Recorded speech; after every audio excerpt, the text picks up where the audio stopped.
Hello there. So it's a lovely sunny day. I'm feeling very positive and chilled, and I am ready to talk about something that I have been wanting to talk about but has taken me a while to have the confidence to discuss. I must admit I'm a little bit nervous about this, so I've written some notes also because I want to make sure that I get everything in because I think it's really important.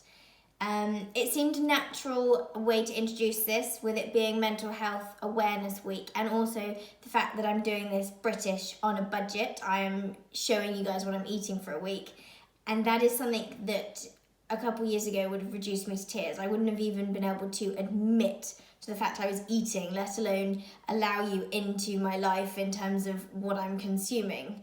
And that is because I have anorexia.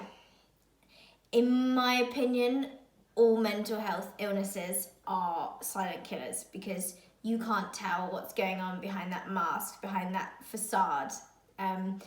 People know I've lost dad because they know me and I've told them, but unless I actually let someone know, you can't see behind that smile, you can't see how they're hurting, and that is why they are so hard to combat. But I believe that admitting it out loud is the first and most crucial stage in recovering from any mental health issue. When you admit it, you admit that it's true. And for a long time, I didn't want to admit to my fears, to my illness. And so that's what makes them so much harder. I will always have anorexia, but it no longer controls my life because I have control of it. I've overcome it. There will always be the nagging voice in the back of my head that questions what I eat and why I'm eating it, and that maybe I should skip that meal. But now I tell it to stick some duct tape over its mouth and go, shut up, because I want to live my life. A couple of years ago, I would have been ashamed of even considering the idea of promoting eating, let alone actually doing it. Not because of other people, but because of how I felt about myself. I disapproved of myself, and that was why I starved myself. That's the biggest misconception potentially about anorexia and the eating disorder type mental health issue, is it's not always about being as skinny as possible. Yes, that is a part of it, but it isn't. It's about control, it's about insecurities, punishing yourself, hating yourself. The list is endless, and for each person it's different. There are different reasons why you do something so irrational. For me, I think the biggest thing was I needed control. My life had little control. I had little control over it. I was ill and I couldn't do anything about that. And so by restricting my food, I had something that I could control. But it was also about the stereotypes and, you know, blasé comments. Gosh, you're tiny. Because I am small. I'm only 4'11", I know. But saying I was tiny, to me, it was passed off incorrectly, and so I felt like I had to fit into this. How small could I be? How much could I outperform their expectations? Gosh, you're even smaller now, do you know what I mean? And it was that craving. And it was another thing, especially in farming, is that although we are now starting to talk about mental health, which is brilliant because it has been a slightly taboo topic for a while, eating disorders are not really something that's discussed quite as much, because we are a society of big meals, popping down the pub for the steak and chips, do you know what I mean? And because we're active people, we're doing a lot, so we have to eat a lot, and it alienated me not being able to do that, and it was perceived as odd, and I knew it was odd, and if anything, that made it worse because I was alienated, and so therefore I felt bad about myself, and I only just went on and starved myself more. It's a vicious circle.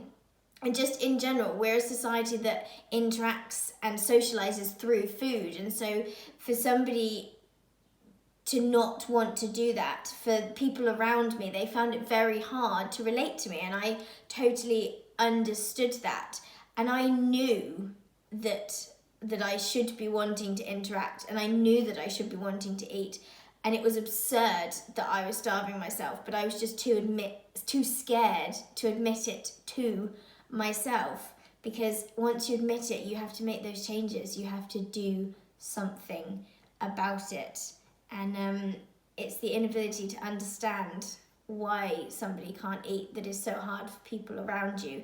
I didn't even understand why I couldn't eat. I knew it was irrational, yet for some reason I had to. Otherwise the hatred for myself was so strong that I couldn't cope. And that was really hard. You know, you got a craving. I got a kick out of starving myself each time. It was like a drug. But as much and as awful as that is, there is hope, because people do find ways around it, and you mustn't lose sight of that. I mean, yes, there is the illness, but there is also overcoming it, and I will always have it, as I said, but I have, and it will be to my dying day the greatest thing I ever did, because I only ever saw Dad cry once, and it was sat at the dinner table in our kitchen, and there was one piece of pork chop left on the table, on my plate. And when I say one piece, I mean like an insignificant amount of food. But in my head, I had to leave something on that plate every time, because that was my form of control. I wasn't losing control if there was a piece of food that I didn't eat on my plate. And I can remember Dad sat at the table begging me to eat it. Please, though, please eat that piece. And I couldn't. And I knew that I should be able to. I wanted to. Not just for me, but for him, because I could see what it was doing to him, and that was the worst thing, was seeing the pain that it was causing my own father, because I was killing myself through my own choice, was awful. And I couldn't eat the piece of meat. And he cried, and that was the only time I ever saw him cry. And that was one of the reasons that I said, right, I've got to get over this, and I did. And I will forever be grateful for that fact, because 2 days before he went into hospital and collapsed, we went to a riding lesson, and on the way home, he looked at me and he said, "You did a good job today, girl. Like, you've got this. I know you have." And in that moment, I knew that he knew I was in control of my illness, and that it wouldn't ever stop me. And on his deathbed, when I got to go and lie next to him and I got to touch his frail body before he died, I promised him, I made that promise, and I said to him, I said, "Dad, I will never starve myself again." And that is a promise that I will keep. And that's going on to how I overcame this. I found a reason to live. When I was at my lowest point, I didn't want to get up each morning. I didn't want to wake up. And I can remember saying to Mum, I just want to wake up. I want to feel like waking up tomorrow. And that was really hard. But I found a reason to want to get up each morning. And now I do, even with Dad gone and missing him, there is a reason I get up each day. There is life and there is hope. And I was lucky in that I had a hobby that Dad and I shared together, and that was the horses. And that may sound really pretentious, but all of a sudden I had a horse that had potential, and she needed me. I needed to be strong to compete her, and that was enough. It was that little clinch, that reason to eat. And that is the hardest thing to figure out for anybody. But once you do, if you don't lose sight of that, you can follow through and you can curb the illness. And that is how I've done it. And I now have an extra layer, because I promised Dad that I would never do it again, and I never will, because every time I have that little wobble, there's him in the back of my mind going, "You've got this, girl." And I will forever thank God that I turned it around, because I think that losing Dad, had I been in the state I was, it would have killed me. I would have given up, and that's an awful feeling to know that you got to that point. But also, and another thing that a lot of people find very hard when they're on the outside, is that sometimes you have to get to that point. I went to the lowest of the low, but that was what got me out of it, because I realised that apart from death, there wasn't anything else, and that I needed to turn things around. And that was what did it. And as I became stronger, so I started eating It took a lot. There was a lot of tears, there was a lot of tantrums, there was a lot of pain, and there was a lot of hatred towards myself. But once I began to eat, I became more rational, and I could see that what I was doing had been so irrational. And it's so hard to understand, but once you admit it, and once you actually seek the help, it's like there's this cradle around you, and all of a sudden you do feel safe. And it doesn't make it any easier. My God, it was awful for the first 6 months.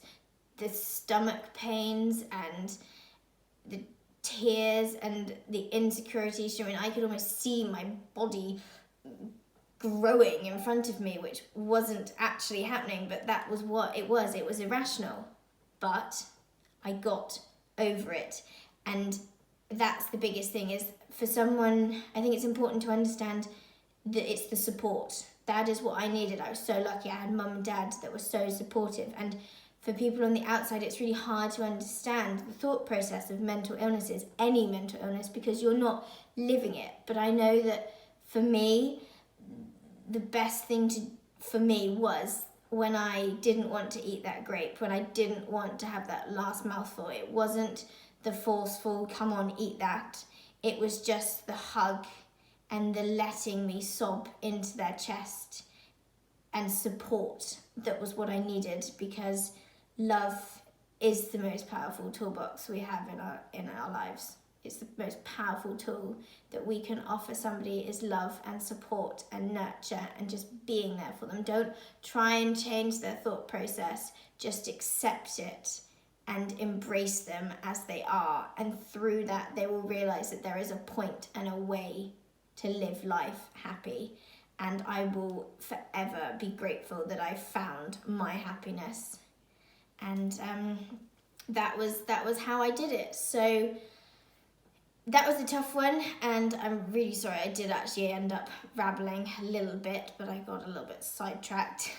If any of you guys ever want to talk to me about things like that, I am very open with what I've been through and how I deal with it. And if I can be of any help to anyone, even somebody that you know, please, please, please reach out to me. I will be more than happy to help and give my time in any way that I can.